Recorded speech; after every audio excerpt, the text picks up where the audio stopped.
CNN dinosaurs might have been wiped out by a comet instead of an asteroid. A new study. Harvard researchers theorized that a piece of a comet crashed into Earth over 66 million years ago to create the Chicxulub crater, according to a study published Monday in Scientific. The Chicxulub crater is located on the Yucatán Peninsula of modern-day Mexico and spans about 110. The impact that created the crater is linked to the Cretaceous-Paleogene extinction event, which killed off the dinosaurs and many other species, according to the study. It must have been a beautiful view, but the fun ended when the rock hit the ground, said study co-author Abraham Loeb, professor of science at Harvard University. Loeb theorizes a piece of a comet was the culprit for the mass extinction event, not an asteroid like many scientists have hypothesized. The comet originated from the Oort Cloud, a group of icy objects located on the edge of the solar system.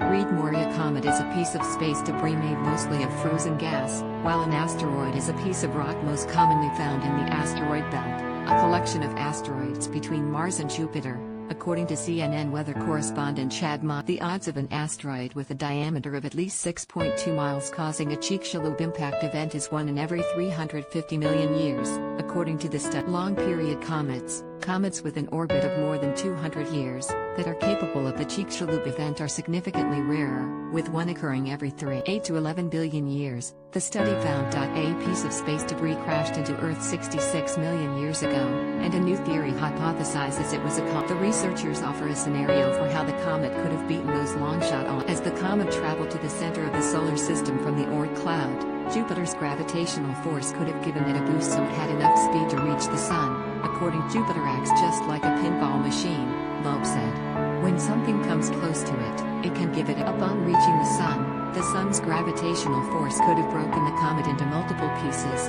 he said. With more comet pieces, it's 10 times more likely the comet would hit Earth as the pieces moved away from the Sun, according to Loeb. Other researchers did not agree with the new study's findings and still say several clues point to an asteroid creating the Chicxulub crater. For one, Iridium, along with a handful of other chemical elements, was found scattered around the globe after the impact, said David Kring, principal scientist at the Lunar and Planetary Institute in Houston, who was not involved with the comet study. Kring said the proportions of those elements are the same proportions seen in meteorite samples of asteroids. The comet piece would have also been too small to make a crater of that size, said Natalia Artemieva, senior scientist at the Planetary Science Institute, who also was not involved in the study. The study estimated the size of the comet piece to be about 4 miles wide, and Artemieva argued the comet would need to be at least 5 miles wide to make a crater the size of Chicxulub. With a small comet piece, she said, it is absolutely impossible, and the crater size from the impact would be at least. Kring also noted that how often an asteroid or comet hits Earth to create such an impact is statistically insignificant. It doesn't matter if it's approximately once every 350 million years and we had an event 66 million years ago, because statistically,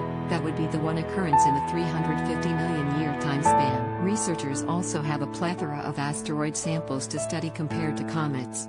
There's absolutely no evidence that proves their model is incorrect, but on the other hand, there is a lot of evidence that is still pointing to an asteroid being the most likely impactor, Kring. Loeb said he's interested in searching for remaining comet pieces from the breakup to verify his theory.